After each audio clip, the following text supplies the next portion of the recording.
Bonjour à tous, on se retrouve aujourd'hui pour une nouvelle vidéo des animaux totems.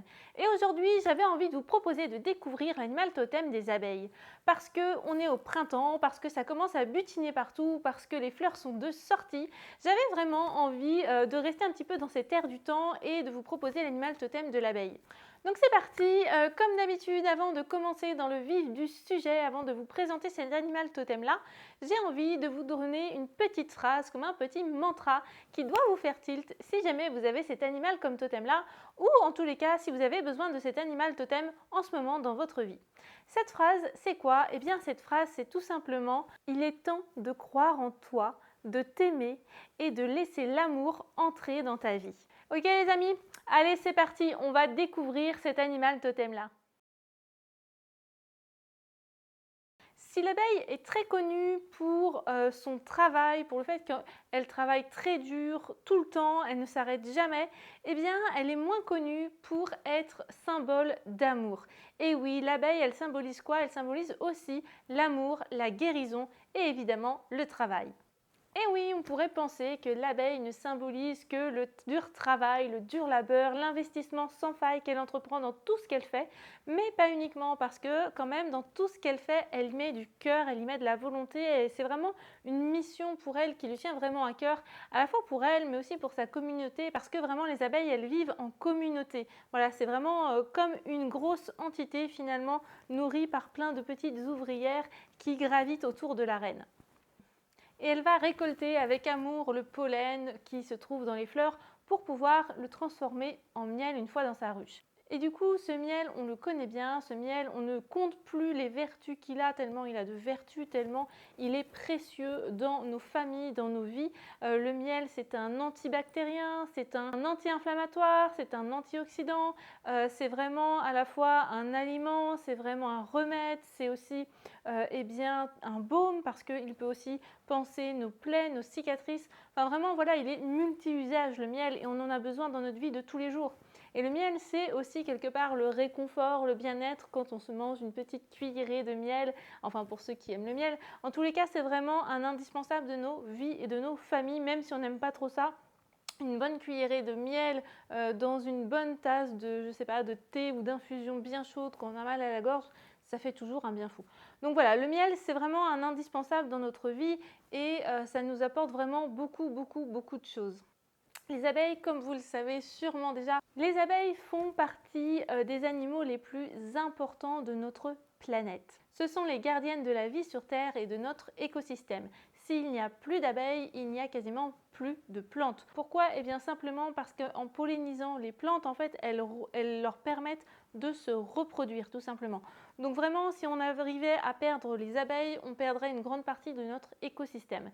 Et du coup, je voulais vous rappeler à quel point elles sont importantes, nos abeilles.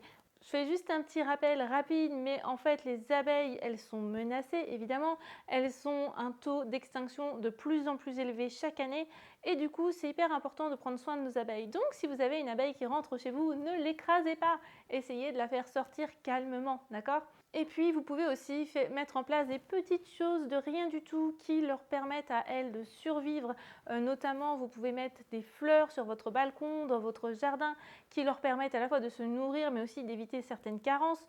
Vous pouvez aussi mettre des petites coupelles d'eau dans lesquelles vous mettez des cailloux, des billes, peu importe, pour qu'elles puissent boire sans se noyer. C'est hyper important, surtout en période de forte chaleur. C'est vraiment une des manières de les aider simplement que de mettre tout ça à leur disposition. Donc voilà, n'hésitez pas, si vous le souhaitez, pour leur bien-être, pour leur survie, à faire ces petites actions qui ne coûtent pas grand-chose et par contre, elles qui leur permettent de survivre. Ok? Voilà, c'est la fin de la petite parenthèse pour la survie des abeilles. Revenons-en à notre animal totem. Les abeilles, vous le savez, sont des animaux qui sont extrêmement protecteurs, extrêmement dévoués, notamment envers leur reine. On a dans une ruche une reine qui va pondre les œufs et on a toutes les abeilles ouvrières autour qui viennent la nourrir, qui viennent s'occuper d'elle, la protéger, etc. Et du coup, elles sont vraiment prêtes à mourir pour cette reine. Elles sont vraiment prêtes à donner leur vie pour que la ruche puisse survivre. Donc voilà, c'est vraiment hyper important. À travers ça, qu'est-ce qu'elle nous enseigne finalement, l'abeille? Eh bien, elle nous enseigne simplement à nous investir, j'ai envie de dire, corps et âme, à fond, à 100% dans ce que l'on fait, dans nos projets, dans ce qu'on a envie de transmettre, mais aussi auprès des personnes qui nous sont chères, nos amis, notre famille, etc. C'est vraiment un animal totem qui nous permet de nous investir à fond dans ce que l'on fait et de ne pas nous décourager, de vraiment vous permettre d'atteindre vos objectifs. Ok? Les abeilles sont à la fois généreuses et à la fois très sociables. Elles vivent en communauté, elles vivent dans cette grande famille qu'est la ruche, elles vivent toutes ensemble, elles se soutiennent, elles communiquent beaucoup, elles partagent des informations. Donc voilà, à travers ça, elles nous invitent aussi à en faire autant, elles nous invitent à communiquer avec les autres qui nous entourent. Parfois, dans nos vies, on manque un petit peu de communication. Par exemple, on ne communique pas facilement avec ceux qui nous sont proches. Souvent, on a du mal à mettre des mots, on a du mal à communiquer réellement profondément avec ceux qu'on aime. C'est parfois ceux avec lesquels on est les plus proches qu'on a le plus de difficultés à communiquer avec eux.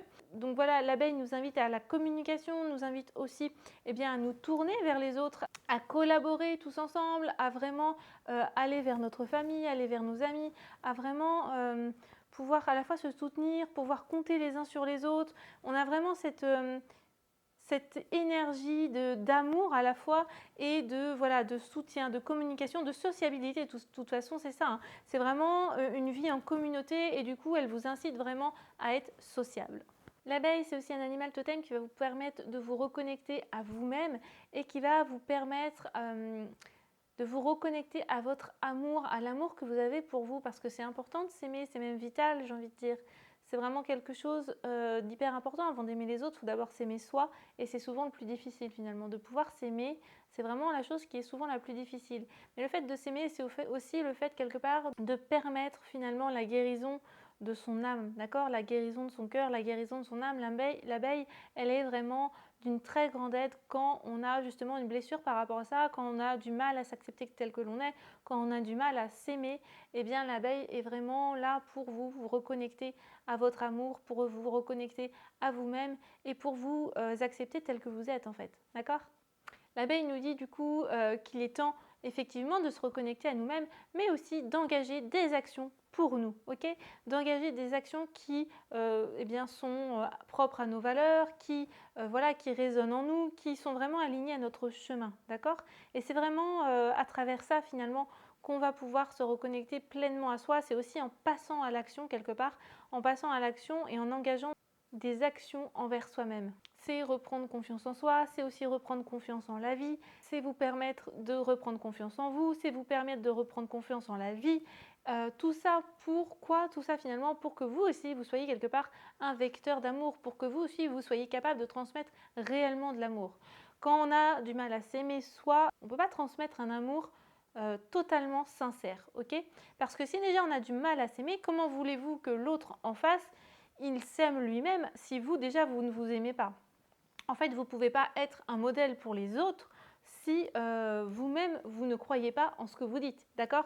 Et ça c'est hyper important de juste se dire ok, bah ouais, mais si j'ai envie de dire à mon enfant par exemple il faut que tu t'aimes parce que tu es un être merveilleux et que vous-même vous ne croyez pas en vous, bah du coup forcément votre enfant il va se dire quoi? Il va se dire bah ouais mais elle croit même pas en elle, comment moi je pourrais croire en moi, ok? Le fait de croire en soi, d'avoir confiance en soi, de s'aimer, quelque part, ça va aider les autres aussi à prendre confiance en eux, à avoir confiance en eux et à s'aimer. Parce que vous allez être une sorte de modèle, entre guillemets, vous allez être, entre guillemets, un exemple à suivre. Et que si les gens qui sont en face de vous se disent « bah ouais, c'est possible, après tout, pourquoi je ne m'aimerais pas ?» Eh bien, vous allez voir que juste avoir cette possibilité-là, pouvoir se dire « ouais, mais c'est possible », je peux faire ce choix, j'ai mon libre arbitre, j'ai le choix de m'aimer, et bien juste des fois de planter cette petite graine chez quelqu'un, vous allez voir que même si ça prend du temps, ça va finir par pousser, ça va finir par germer. Et la petite abeille, elle est là pour quoi? Justement, elle est là pour faire pousser des plantes, elle est là pour faire pousser finalement qui on est profondément et pour qu'on se reconnecte à notre véritable nature. Voilà un petit peu pour le tour d'horizon de l'abeille. Maintenant, on va aller voir un petit peu les personnalités, les capacités des gens qui ont cet animal comme totem. C'est parti! Donc les personnes qui ont l'animal totem de l'abeille, eh bien ce sont des personnes de manière générale qui sont très sociables, qui aiment vivre en communauté, qui n'ont aucune difficulté à communiquer, voilà, à parler, à échanger, à transmettre aussi. Enfin voilà, ce sont vraiment des personnes extrêmement ouvertes aux autres de manière générale. À l'inverse, vous pouvez aussi faire appel à cet animal totem-là si justement vous avez des problèmes de ce côté-là. Si vous êtes timide, si vous n'osez pas aller vers les autres, si vous avez des difficultés à communiquer avec ceux qui vous entourent, eh bien vous pouvez faire appel à cet animal totem-là justement pour qu'il vienne vous aider dans vos problématiques. Ok ? Donc voilà, ce sont vraiment ici en tous les cas des personnes qui peuvent s'adapter à tous les milieux dans lesquels et tous les environnements dans lesquels elles vont évoluer parce qu'elles ont cette facilité-là. D'accord ? Les personnes qui ont cet animal comme totem, ce sont aussi des personnes qui sont extrêmement liées à l'amour, qui ont un grand cœur, qui aiment partager. Et ce sont aussi des personnes qui sont de bons parents. Voilà. Si un papa ou une maman a cet animal comme animal totem, eh bien, de manière générale, ce sont des parents qui seront vraiment à fond dans leur rôle, qui vont vraiment donner tout ce qu'ils peuvent pour leurs enfants, que ce soit de l'amour ou de manière plus générale. C'est vraiment des parents qui vont être un petit peu aux petits soins pour leurs enfants, qui vont peut-être être un petit peu parfois trop protecteurs aussi. Donc attention à ne pas dériver dans les excès encore une fois. Mais voilà, ce sont vraiment de bons parents de manière générale extrêmement investis dans leur rôle. Okay ? Ce sont aussi des personnes qui peuvent s'épanouir dans des métiers sociaux comme, je ne sais pas moi, psychologue, assistante sociale, infirmière. Enfin voilà, ce sont des personnes qui auront envie et qui auront à cœur d'être dans le service aux autres. D'accord ? C'est vraiment quelque chose qui leur tient vraiment à cœur de pouvoir aider les autres, de pouvoir aider la communauté de manière générale. Ok ? D'ailleurs, si vous êtes vous aussi parent et que vous avez des difficultés avec peut-être, je ne sais pas, vos enfants, eh bien n'hésitez pas à faire appel à cet animal totem-là pour justement vous aider dans votre rôle de parent. Elle vous sera d'une très grande aide et d'un très grand soutien. Les personnes qui ont cet animal comme totem, ce sont aussi des personnes qui sont extrêmement travailleuses, voilà, qui ne vont pas rechigner à la tâche, qui ne vont pas hésiter à faire des heures supplémentaires parce qu'elles sont passionnées par ce qu'elles font. Enfin voilà, ce sont vraiment des bosseurs, des bosseuses. Et attention toutefois, encore une fois, à ne pas tomber dans les excès. Et parce que souvent, on peut avoir des personnes qui, entre guillemets, se noient dans le travail ou alors prennent vraiment leur rôle de parent tellement à cœur qu'ils ont tendance à s'oublier eux-mêmes. Et donc ça, c'est vraiment ce qui peut ressortir chez ces personnes-là. Voilà, être vraiment à fond, trop à fond dans ce qu'ils font, trop à fond dans leur travail ou dans leur rôle de parent ou que ce soit dans leur vie personnelle ou professionnelle, peu importe, mais en tous les cas, ce sont des personnes qui se lancent à 100% dans ce qu'elles font et qui peuvent avoir tendance parfois à s'oublier, à oublier de prendre du temps pour elles, à oublier de prendre soin d'elles. Enfin voilà, ce sont vraiment des personnes qui vont avoir tendance à faire passer les autres avant elles. Donc du coup, c'est dommage. Il ne faut vraiment pas tomber dans cet excès-là. C'est hyper important d'abord de prendre soin de soi et de prendre du temps pour soi parce que personne d'autre le fera à votre place. Et parce que c'est nécessaire pour être le plus efficace, j'ai envie de dire, auprès des autres et pour être vraiment le plus disponible auprès de ceux qui nous entourent et de ceux peut-être avec qui on travaille aussi. Ok ? Donc voilà, attention, on prend bien soin de soi. C'est pas parce qu'on est un bosseur qu'on n'a pas le droit de s'accorder du temps, qu'on n'a pas le droit de s'accorder des pauses. Ok ? Ça, c'est hyper important. Donc voilà un petit peu pour les personnes qui ont cet animal comme animal totem. Donc voilà un petit peu de manière générale pour les personnes qui ont cet animal comme totem. Maintenant, je vous propose d'aller voir un petit peu au niveau des chakras, des pierres en lithothérapie et des élixirs floraux, et bien comment on peut à la fois se connecter à cet animal totem-là et à la fois se libérer de nos blocages. C'est parti! Du coup, les abeilles sont reliées à deux chakras. Le premier chakra auquel elles sont reliées, c'est le chakra du cœur qui se situe au niveau de votre cœur et qui est de couleur verte. Et le deuxième chakra auquel elles sont reliées, c'est le chakra du plexus solaire qui lui est de couleur jaune. Voilà un petit peu pour les chakras auxquels elles sont reliées. Le chakra du cœur, forcément, c'est le chakra de l'amour, donc il n'y avait pas trop de suspense là-dessus. Et puis le chakra du plexus solaire, c'est la vitalité, les émotions et aussi cette grande énergie que les abeilles, elles ont surtout au printemps. Je ne sais pas si vous avez remarqué, mais là, elles sont au taquet pour tout reconstruire, pour tout préparer pour l'été, donc c'est super chouette. Du côté, eh bien, des pierres en lithothérapie, je vais vous en proposer plusieurs. La première que j'avais envie de vous proposer forcément, c'est le quartz rose. Le quartz rose, c'est la pierre de l'amour avec un grand A. C'est aussi une pierre d'apaisement et de réconfort, notamment quand vous avez vécu une situation difficile ou peut-être une perte ou une rupture sentimentale. C'est vraiment une pierre qui va venir ici un petit peu comme un baume réparateur, un peu comme le miel d'ailleurs, comme un baume cicatrisant pour un petit peu panser toutes vos blessures.